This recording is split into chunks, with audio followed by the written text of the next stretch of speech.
کہ بخشش چرا مارکیٹ میں دستیاب ہے، لفظی معنی لکھے ہیں۔ اعلیٰ حضرت کی جو شاعری ہے نا وہ اتنی کوئی سوکھی شاعری نہیں ہے، قاری صاحب پڑھتے ہیں، میں تو کہتا ہوں چلو ان کا ذوق ہے، لوگ بھی ذوق لیتے ہیں اعلیٰ حضرت کے کلام کا، لیکن اعلیٰ حضرت کا کلام سمجھ بھی تو آئے نا، وہ سمجھداروں کے لیے ہے نا۔ یہ تو دوسرے تیسرے شعر جو ہیں وہ اڑتے اڑتے لوگ پکڑتے ہیں اور ذوق لیتے ہیں۔ اعلیٰ حضرت کی شاعری کو سمجھنا کوئی آسان کام نہیں ہے۔ اول شاہ صاحب نے اس کی شرح لکھی ہے۔ میں اول شاہ صاحب کون بندہ ہے؟ ہمارے قبلہ مفتی اعظم پاکستان مفتی محمد حسن نعیمی کے ساڑے ہیں، ڈاکٹر صاحب کے ماموں ہیں۔ وہ انڈین تھے، انڈیا سے آئے تھے اپنی بہن کو ملنے کے لیے، پاسپورٹ اور ویزا شیزا لے کے آئے تھے۔ دادا صاحب گئے تو دادا صاحب کہتے میں سلام کرنے کے لیے حاضر ہوا، پہلے وہاں غلام گردش ہوتا تھا۔ آج کل تو انہوں نے گند ڈال دی ہے نا، یہ بھی شرک ہے، یہ بھی شرک ہے، یہ بھی شرک۔ پہلے باقاعدہ وہاں دادا صاحب کے مزار کے نیچے جو قبر مبارک ہے وہاں غلام گردش ہوتا تھا، اور وہاں جس بندے کو کوئی مسئلہ ہوتا تھا نا اس پر چکر لگاتا تھا، اور دوسرے تیسرے چکر میں اس کا مسئلہ حل ہو جاتا تھا۔ میں نے اول شاہ سے پوچھا کہ سرکار یہ بتائیں کہ یہ کیا چکر ہے غلام گردش میں؟ پھر اس نے کہا مزار شریف کا طواف کرنا جائز نہیں ہے، حرام ہے۔ تو جب کوئی وہاں چکر لگاتا تھا تو صاحب مزار کو تکلیف ہوتی تھی کہ یار یہ چکر لگا رہا ہے، یہ تو حرام کا ارتکاب کرے گا، اچھا چلو جس چکر میں چکر لگا رہا وہ چکر ہی ختم کر۔ یہ فارمولہ تھا باقاعدہ۔ حضرت موسیٰ آہنگر ہیں، سید موسیٰ احتجاج ترنا، حضرت موسیٰ آہنگر ہیں، یعنی سید تھے، عالم تھے، حضرت شاہ عنایت قادری کے کلاس فیلو تھے، بہت بڑے فاضل تھے۔ ان کا مزار ہے لاہور ہوٹل کے پاس۔ ان کی زمینیں تھیں کوئی تقریباً میرا خیال ہے کوئی 2 مربع زمین تھی ان کی، یہ سارا اسمبلی ہال کا سارا ایریا انہی کی زمینوں میں تھا۔ وہ جب کوئی بندہ آتا نا دعا کرانے، وہ 10 درہم لے کے بیٹے کی دعا کرتے تھے تو بیٹا ہی ہوتا تھا۔ گارنٹی تھی کہ جس نے حضرت سید موسیٰ آہنگر کہتا ہے، فارسی تھی نا اس وقت، لوہار، انہوں نے اپنا نام لوہار ہے، سید تھے تو نام کیا رکھا؟ آج کل کی حالات نے تو پتہ ہی ہے، اگلی گل کی کرنی۔ تو کہتے میں لوہار ہوں، اپنی سیادت چھپاتے تھے۔ تو کیا ہوا؟ حضرت سید موسیٰ آہنگر سے پوچھا کسی نے، سرکار 10 روپیے لے کے دعا کیوں کر دیں؟ اس طرح نہیں دعا ہوتی؟ کہتے ہو جاتی ہے اس طرح بھی دعا۔ میں پیسے جب لے لیتا ہوں نا تو رات کو جب میں مصلی بچھا کے بیٹھتا ہوں تو میں اپنے اللہ سے عرض کرتا یا اللہ میں پیسے پھاڑ لینی ہوں، مینوں انہوں نے سامنے شرمندہ نہ کری، میں تیرا بندہ، میں پیسے پھاڑ بیٹھا، کہتے ہیں بیانہ پھاڑ لیا ان کی کریے مجبوری ہے، یا اللہ میں پیسے پھاڑ لے نہیں ہوں تو ان مینوں شرمندہ نہ کری۔ یہ ہمارے جو استاد گرامی انہوں نے یہ بات ہمیں سنا، سید صاحب کی زبان سے یہ بات ہے جی، جو ہمارے دادا استاد ہیں، اعلیٰ حضرت کے پوتے شاگرد ہیں جی۔ وہ کہتے ہیں کہ ایک دفعہ ایسا ہوا کہ کمائی ہے اپنی نوح کو لے کے، اس نے کہا کہ بھئی بیٹا نہیں تھا، اولاد نہیں تھی، انہوں نے 10 درہم دیتے، چل گئی سال لنگ گیا کچھ بھی نہیں، پھر آئی، پھر ان کے شاید پیر انہوں چیتا پھولنگا دعا کرنا، انہوں نے 10 درہم پھر دیتے، پھر گئی، پھر اگلے سال کوئی اس طرح ہی کام رہا۔ 3 سال بعد 3 سال بعد مائی نو چڑھ گیا غصہ، اپنی نوح نو ناڑ لیا تے گالاں کٹ دیا ہے تو رولا پاندی ہے تے ڈاکو ہے، لوگوں کو پیسے کھوندا ہے۔ اچھا آپ اس وقت اپنی وہ کئی پکڑ کے نا کسی پکڑ کے اپنی زمینوں کو پانی لگا رہے تھے، دور سے دیکھا مائی رولا پاندی آ رہی، جب 1 ایکڑ پر آ گئی نا حضرت سید موسیٰ آہنگر نے فرمایا ٹھہر جا مائی، کنے پوترے چاہیے نہیں؟ 1 2 3 4 5 6 7 8 مائی نے کہا سرکار بس۔ آپ نے فرمایا پھر سن تیرے 8 پوترے ہوں گے، تو بیاہ کی جائے گی اس کو،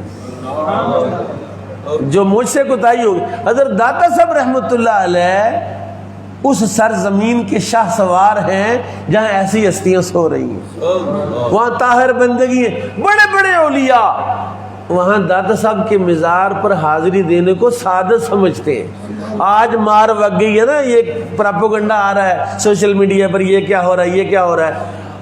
سوشل میڈیا پہ مت جاؤ، کمینوں کی باتوں اور جاہلوں کے پراپوگنڈے پہ نہ جاؤ.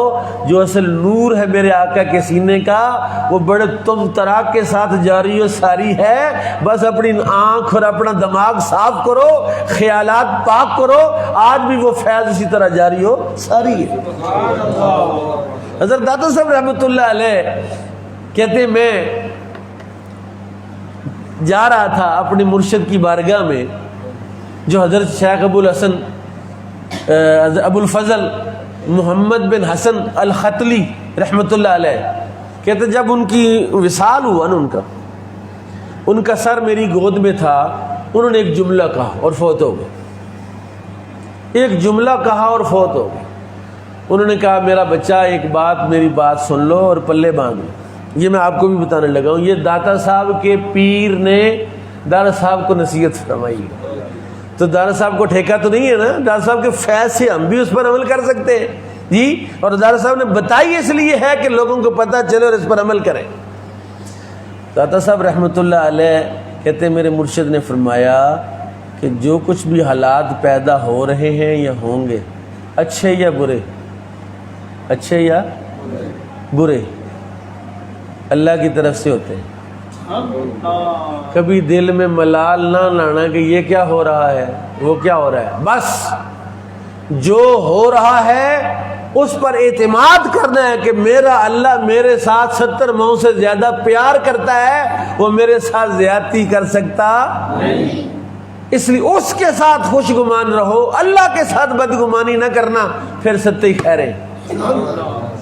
آج لوگ جاہل ہیں نا, جہالت کی اللہ کے خلاف بدگمانی کرتے. دیکھو جی میرے پچھلے دنوں میرا ایک رشتہ دار ہے, لڑکا تھا 24 سال کا, اس نے خودکشی کر لی اور پٹرول پھینک کے تو آگ لگا لی اپنے آپ جی. بڑی تکلیف ہوئی, بڑا اچھا بچہ تھا, پتہ نہیں کیا وہ نفسیاتی کا مسئلہ. تو میں وہاں گیا تو وہ اس کی ہمشیرہ کہہ رہی تھی اس کی, اے اللہ تنو رحم نہیں آیا اس طرح دی بکواس کرے. اچھا میں بکواس پھر کچھ تھوڑی بہت سننا, لیکن انی بکواس کیڑا بندہ سنے, تو نالے میرے ورگا بندہ سنے جہاں ویسے ہی بدنام ہے کہ مولوی صاحب محفل تے بھی آندے رہتے, چپ نہیں رہ سکتے. اور چپ نہ رہنا مجبوری ہے.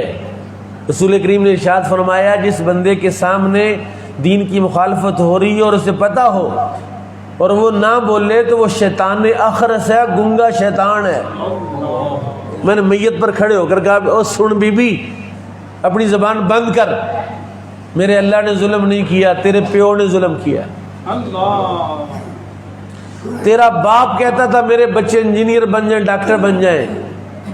اگر تیرے باپ نے ان بچوں کو کسی مدرسے میں کسی عالم کے پاس بھیجا ہوتا وہ بتاتا خودکشی حرام ہے, کیونکہ کبھی کسی عالم دین نے مولوی نے خودکشی نہیں کی. اے ہی جنہوں نے فرسٹ ڈویژن میٹرک کیتا ہے, جنہوں نے 1000 چوں 950 نمبر لیا وہی خودکشیاں کرتے ہیں. مدرسے والے جو 800 میں سے 400 نمبر لے کر بھی پاس, وہ خودکشی نہیں کرتے. اے خدا کا خوف کرو, اپنی اولادوں کو برباد اور تباہ نہ کرو. اللہ نے تمہیں اپنا نور عطا فرمائے اولاد کی صورت میں, ان کو دین سکھاؤ. اے کورونا آیا نا, 5-6 مہینے نیانے سکولے نہیں گئے تو تھے نہیں ہو گیا, کہاں گئی تربیت ساری سکول کی, کورے کاغذ ہو گئے. لیکن مدرسے کا کوئی بچہ چیک تو کرو, چیک تو کرو. آخری بات میں درس صاحب کی سنا کے تو پھر ختم کرتا ہوں بات. یہ جو سما ہے قوالی ہے, اس کے حوالے سے دار صاحب رحمۃ اللہ علیہ نے کشف المحجوب میں آداب سما لکھے ہیں. کیا لکھے ہیں؟ آداب سما لکھے. یہ جو ہوتا ہے نا وجد ہوتا ہے بعض بندوں کو سن کے, کوئی کلام سنتا ہے تو وجد ہوتا ہے. خاص طور پر ہمارے جو سیفیوں کو وہ تڑپتے پھڑکتے ہیں, بندے کہتے ہیں انہوں کی ہو گیا تو پاگل نے. میں خود 16 سال سیفیوں کو پاگل ثابت کرتا رہا قرآن و حدیث کی روشنی میں. حضرت دار صاحب رحمۃ اللہ علیہ کو جب میں نے پڑھا اس باب میں, دار صاحب کہتے ہیں کہ باب السماع میں آداب سماع یہ چیپٹر ہے, یہاں باقاعدہ باب ہے, پڑھیے گا, بڑا مزیدار ہے, بڑی دلچسپ اس میں سٹوریاں کہانیاں بڑی مزیدار. بچوں کو سنائیں, بچوں کی تربیت بھی ہوگی اور بچوں کے لیے دلچسپی کا سامان بھی ہوگا. دار صاحب کہتے ہیں کہ اللہ والے ایک علاقے میں تشریف لے گئے تو وہاں دستور تھا کہ کسی سردار کے ہاں جو چودھری ہوتے ہیں زمیندار ہوتے ہیں اس کے ڈیرے پر گئے. اس کو بڑی خوشی ہوئی کہ اتنا بڑا اللہ کا ولی میرے ڈیرے آیا ہے. انہوں نے بڑا کھانا وانا پکایا ان کے لیے, انواع اقسام کے کھانے تیار کیے. جب کھانے کا ٹائم ہوا تو دعوت دی کہ جناب کھانا لگ کے آ جائیں. انہوں نے کہا میں نہیں کھانا کھانا. اب عرب میں یہ عیب سمجھا جاتا تھا کہ کوئی مہمان آ کے کھانا کھانے سے انکار کر دے. وہ سردار دوڑتا ہوا گیا, حضور کیا کوتاہی ہو گئی, آپ کھانا نہیں کھا رہے. یہ کشف الوجوہ میں لکھا ہے.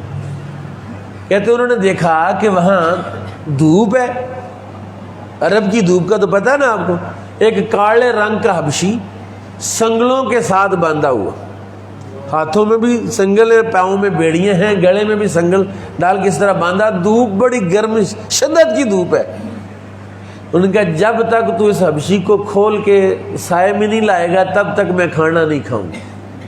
سردار نے کہا سرکار کھول دینا لیکن ادھر قصور سن لو پہلے کی. آپ میں کیا قصور ہے؟ انہوں نے کہا قصور یہ ہے کہ یہ میرا غلام ہے, یہ اناج لانا تھا, 40 اونٹوں کا بوجھ تھا. کتنے اونٹوں کا؟ 40. اس نے 20 اونٹوں پر لادا. کتنے اونٹوں پر لادا؟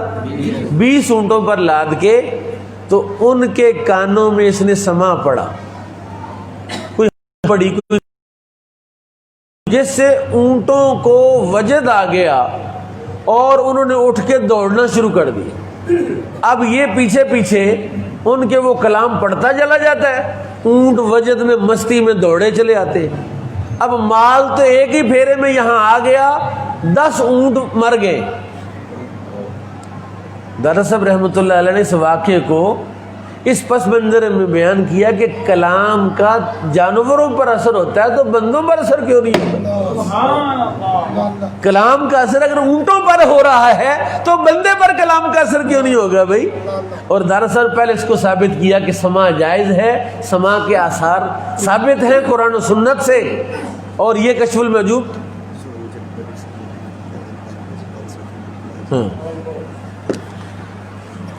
کلام حضرت مجدد پاک رحمۃ اللہ علیہ, انہوں نے حضرت دانا صاحب کے بارے میں ایک بڑی خوبصورت بات لکھی ہے. جی ابھی میں پڑھ رہا تھا کیونکہ رات کو گجرانوالہ میں محفل تھی, سرکار میاں صاحب کے ساتھ ساری رات وہاں رہنے کے بعد صبح میں 4 بجے پہنچوں گھر, تو سارا دن مستری لگے ہوئے تھے, سو بھی نہیں سکا.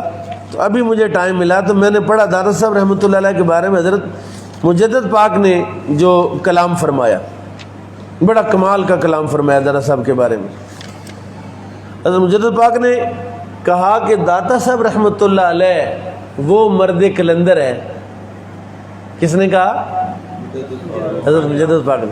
اور مجدد پاک ایک مستند شخصیت ہے, ایک مستند شخصیت ہے, صرف کلمی کتابی نہیں, عملی کرداری. کہ جب اکبر نے دین اکبری شروع کیا, مسجدوں کو تالے لگائے, گائے کے ذبح پر پابندی لگائی, اذانوں پر پابندی لگائی, اور ایک ہی جگہ پر ہندو سکھ عیسائی مسلمان سب کو کہا کہ یہاں ایک ہی کمرے میں تم نے اپنا اپنا کام کرنا ہے. جس نے ٹال کھڑکانا ٹال کھڑکائے, جس نے بت کے سامنے جھکنا وہ بت کے سامنے جھکے, جس نے نماز پڑھنی یہیں پڑھے. ہاں بس اس دین کا ایک واحد نقطہ ہے کہ اکبر کو سجدہ کرنا ہے, اکبر کو. اور اس نے اس اعلان کے بعد بڑے بڑے مشائخ اور بڑے بڑے علماء کا قتل کیا, اور اتنے علماء کو قتل کیا, اتنے مشائخ کو قتل کیا جو رہ گئے بیچارے پریشان ہو گئے کہ اگر سارے مر گئے تو بعد میں کیا بنے, چھپ گئے. حضرت مجدد الفسانی نے علم جہاد بلند کیا اور آپ نے کہا تو غلط ہے اور تو باطل ہے اور تیرا یہ دین چلنے والا نہیں ہے. حضرت مجدد الفسانی رحمۃ اللہ علیہ نے پھر ثابت کیا, اس نے کلا گوالیار کی جیل میں آپ کو بند کر دیا. حضرت مجدد الفسانی کا کمال یہ تھا کہ جو آپ کی صحبت میں بیٹھتا تھا چور بھی ہوتا تھا تو ولی بن جاتا تھا. بند کیا جیل میں تو آپ نے خط لکھا جو سپہ سالار تھا, محبت خان جو اس وقت سپہ سالار تھا، چیف آف آرمی اسٹاف تھا، آپ نے خط لکھا کہ تو مسلمان حکمران کے دور میں فوج کا سربراہ ہے، دین کے خلاف بغاوت ہوئی ہے، دین کو مسخ کیا جا رہا، تو ذمہ دار ہے، کل قیامت میں میرے آقا جب تم سے پوچھیں گے کیا جواب دو گے؟ محبت خان کو خیال آیا، اس نے کہا وہ سیدھا چھپ کر حضرت مجدد الفسانی کی خدمت میں کلا گوالیار کی جیل میں حاضر ہوا۔ اس نے کہا حضور میرا کیا قصور ہے؟ ہاں ایک کام میں کرتا ہوں، میں اکبر مر گیا تھا، اس کا بیٹا اورنگزیب تھا، میں اورنگزیب کا سر کاٹ کے آپ کی خدمت میں لاتا ہوں اور آپ کو تخت پر بٹھاتا ہوں۔ حضرت مجدد الفسانی نے کہا نا، مجھے تخت نہیں چاہیے بلکہ بادشاہ کا دل چاہیے۔ کیا چاہیے؟ بادشاہ کا دل چاہیے، مجھے تخت۔ محبت خان جیل سے سیدھا بادشاہ کے پاس گیا، اس نے کہا دیکھ وہ مرد کلندر سے بادشاہی کی خواہش نہیں ہے، میں کر سکتا تیرا سر کاٹ سکتا تھا، chief justice chief of army staff ہوں، لیکن اس نے مجھے کہا مجھے بادشاہ کا دل چاہیے۔ اورنگزیب نے کہا ٹھیک ہے، پھر خوش ہوئے، کہا جاؤ ان کو کہ میں تمہیں آزاد کرتا ہوں۔ محبت خان گیا کہ جناب آپ کا آزادی کا پروانہ لے کے آئے ہوں، قید ختم ہو گئی ہے۔ آپ نے کہا کون سی قید؟ اس وقت جیل میں جتنے قیدی تھے، چور تھے، قاتل تھے، بدماش تھے، گنڈے تھے، سارے اللہ کے کامل ولی بن گئے تھے حضرت مجدد الفسانی کی توجہ کے ساتھ۔ اور یہاں مکتوبات میں میں روزانہ صبح و فجر کی نماز کے بعد آن لائن جو ہے وہ لائیو درس دیتا ہوں، فیس بک میں میرا پیج ہے مفتی احمد سعید جامع نعیمیہ شہید العلوم کے نام سے، وہاں ایک مکتوب آج کل چل رہا ہے، کہتے ہیں میں اپنے استاد کی خدمت میں گیا، حضرت خواجہ باقی باللہ کی خدمت میں گیا، مجدد پاک فرماتے میں خواجہ باقی باللہ کی خدمت میں گیا، اپنے پیر زادے حضرت عبداللہ اور حضرت عبید اللہ بن حضرت خواجہ باقی باللہ، وہ چھوٹے تھے تو خواجہ باقی باللہ فوت ہو گئے، انہوں نے خط لکھا ان کو کہ جب تم دائیوں کی گود میں تھے تب تمہارے باپ نے، میرے پیر نے مجھے بلایا تھا اور تمہیں دائیوں کی گود سے نکال کے لائے تھے، اور تمہارے باپ نے میرے مرشد خواجہ باقی باللہ نے فرمایا تھا مجدد الفسانی ان پر توجہ کرو، اور تو اس وقت شیر خار تھا، میں نے توجہ کی تھی اور تیرے اوپر توجہ کے آثار بھی دیکھے تھے۔ یہ مکتوبات میں لکھا ہے، آثار بھی دیکھے تھے، جب تم پر توجہ کی تو میرے مرشد نے کہا کہ ان کی والدات پر یعنی ان کی ماؤں پر بھی توجہ کرو، غائبانہ تمہاری مائیں گھر میں تھی، میں نے توجہ کی وہیں بیٹھ کر، تو تمہاری والدات پر بھی اس کا اثر جو ہے وہ معلوم ہوا، اور پھر مجھے انہوں نے کہا کہ ان کا خیال رکھنا مجدد الفسانی، ان کا کیا رکھنا، میں تو بوڑھا ہو گیا ہوں، میں جا رہا ہوں۔ حضرت مجدد الفسانی رحمۃ اللہ علیہ وہ ہستی ہے جن کے 50,000 خلیفہ ہیں۔ کتنے خلافہ ہیں؟ 50,000 خلافہ ہیں، صرف ہندوستان میں نہیں بلکہ پوری دنیا میں، عرب میں، عجب میں، مشرق میں، مغرب میں، شمال میں، جنوب میں 50,000 خلافہ۔ آپ خط لکھتے تھے اور آپ کا خط مبارک اتنا مؤثر ہوتا تھا